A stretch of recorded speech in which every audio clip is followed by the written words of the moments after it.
The idea of suspending funding for the primary aid agency in the West Bank, it's horrific. And it was clearly done. I mean, let me put it this way. There is no doubt that Israel has had a long-term agenda of getting rid of UNRWA, or the UN Relief and Works Agency.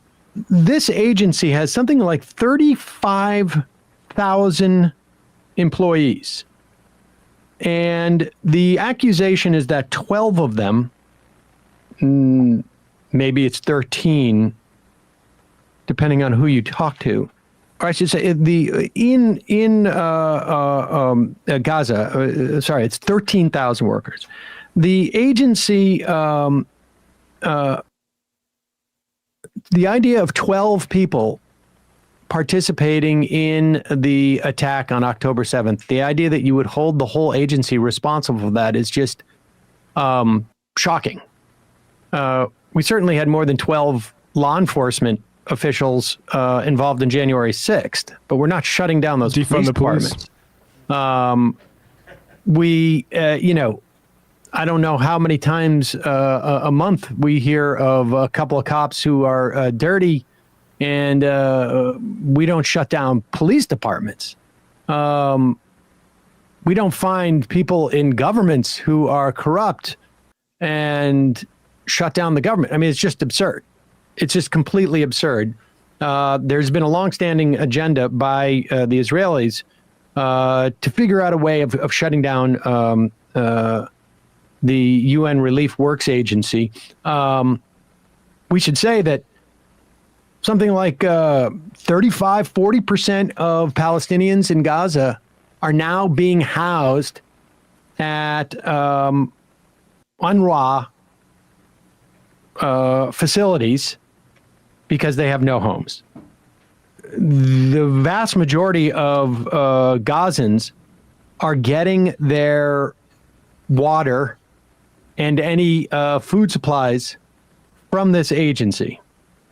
It is UNRWA shares the list of all its staff with host countries every year, including Israel. This agency, we should say, was started in 1949 in the wake of the development of 700,000 Palestinian refugees because of Israel's colonization of that area and essentially ejection of Palestinians at that time. And the idea that this agency can't function, they've lost 150 of their workers in Israeli attacks. It's just, it's incredible. It really is. Syed, who's the co-host of New York Times Trojan Horse Affair podcast, points out that up to the night before the ICJ ruling, the most serious claim about UNRWA was that some staffers had praised the October 7th attacks online. Yeah, this was clearly something that they were holding in the event that they needed something to distract. And so I'm sure this was a twofer for the Israelis. And the idea that U.S., U.K., Australia, I think New Zealand, a couple other funders have suspended their funding, which, just those countries alone make up the bulk of it, is just reprehensible, particularly moments after the International Court of Justice says that Israel has a responsibility, in addition to preventing their soldiers from committing genocide, to provide aid for Gazans and allow aid to flow to Gaza. And moments later, the chief mechanism to distribute that aid, to organize that aid, to provide that aid is defunded. That's quite a coincidence. and on incredibly thin grounds. Meanwhile, as Joe Biden gets more and more pressure to do something other than completely support Israel's assault on Gaza and defunding the chief aid agency providing aid to Palestinians in Gaza, 1,000 black pastors came out calling on Joe Biden to call for a ceasefire. Increasingly, the Biden administration is starting to realize that, like, they can't even get any local leaders of Muslim Arab communities in Michigan to meet. They can't even get them to meet with the Biden administration, which is, and again, 150,000, I think, Muslim and Arab Americans voted in Michigan's 2020 election. They broke pretty heavily for Biden.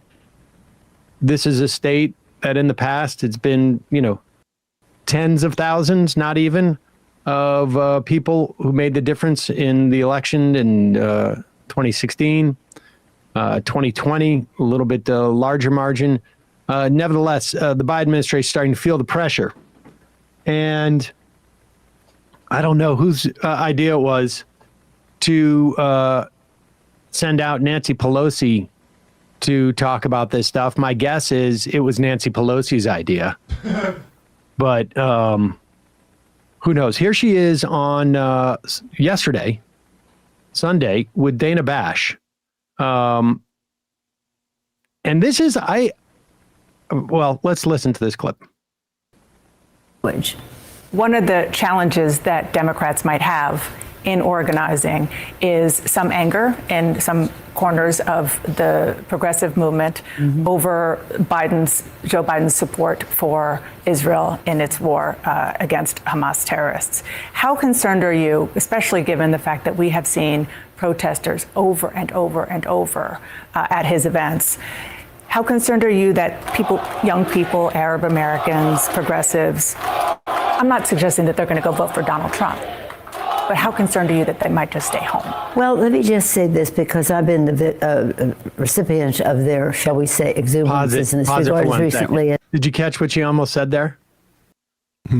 She almost said, I've been the victim. I've been the recipient. Go back. It gives you a sense of her mindset.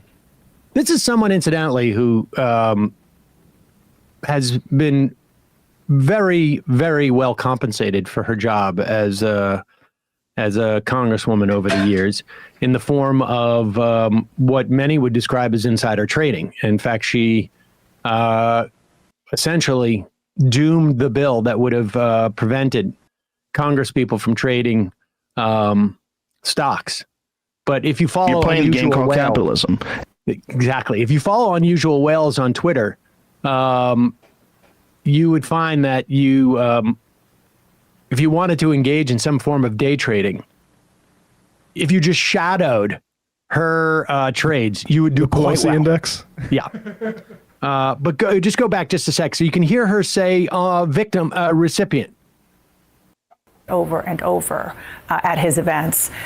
How concerned are you that people, young people, Arab Americans, progressives, I'm not suggesting that they're going to go vote for Donald Trump, but how concerned are you that they might just stay home? Well, let me just say this, because I've been the recipient of their, shall we say, exuberances in this regard as recently as in Seattle on Thursday. Unfortunately, wanted to disrupt our very exciting Democratic meeting there. They're in front of my house all the time. So I have a feeling for what feelings they have. But we have to think about what we're doing. And what we have to do is try to stop the suffering in Gaza. This is women and children, people who don't have a place to go. So let's address that. But for them to call for a ceasefire is Mr. Putin's message. Mr. Putin's message. Make no mistake, this is directly connected to what he would like to see. Same thing with Ukraine. It's about Putin's message. I think some of these protesters are spontaneous and organic and sincere. some I think are connected to Russia. And I say that having looked at this for a long time now, as you know. You think some of these protests are Russian plants? I don't think they're plants. I think some financing should be investigated. And I want to ask the FBI to investigate that. But apart from that, let's just say it's all spontaneous and sincere. Let's say it's all spontaneous and sincere. Young people care about the right to choose. Okay. All right. Investigate them with the FBI, but they'll come out There because is of no abortion. doubt. There is no doubt that there is a significant, I think, cohort of people in D.C. who think that Hamas was aided in getting their intel and their ability to do this attack by people who wanted to. One of the benefits may have been to undermine or to fracture U.S. politics on some level. I'm not saying I believe this. I'm saying I do think that there is a cohort in Washington that does this. But it is completely nonsensical to assume that Putin wants an end to the Israeli attacks on Gaza. One of the biggest, I think, geopolitical benefits that has accrued to anyone's agenda in this attack, both October 7th and Israel's response, has been Putin. It has completely derailed Ukraine funding. It has taken Ukraine off the front pages. It has completely distracted the United States. I mean, the idea that Putin wants an end to this and so is funding the ceasefire is just bizarre. It's just bizarre. And she tries to conflate it with people who have been not protesting about the Ukraine war in this country. It's bizarre. It's incredibly desperate. And she can say that there are young people who want X, Y, and Z, but there are clearly a lot of young people and a lot of Arab and Muslim Americans, and now 1,000 black pastors representing presumably some of their church-going flock, as it were, and others, of course, around the country who do not want the U.S. to midwife this genocide. It's crazy. And apparently she put out a statement to, hours later to clarify what she said. This is spokesperson from Pelosi in a comment to Rolling Stone. As Speaker Pelosi said on CNN, we have to focus on stopping the suffering in Gaza.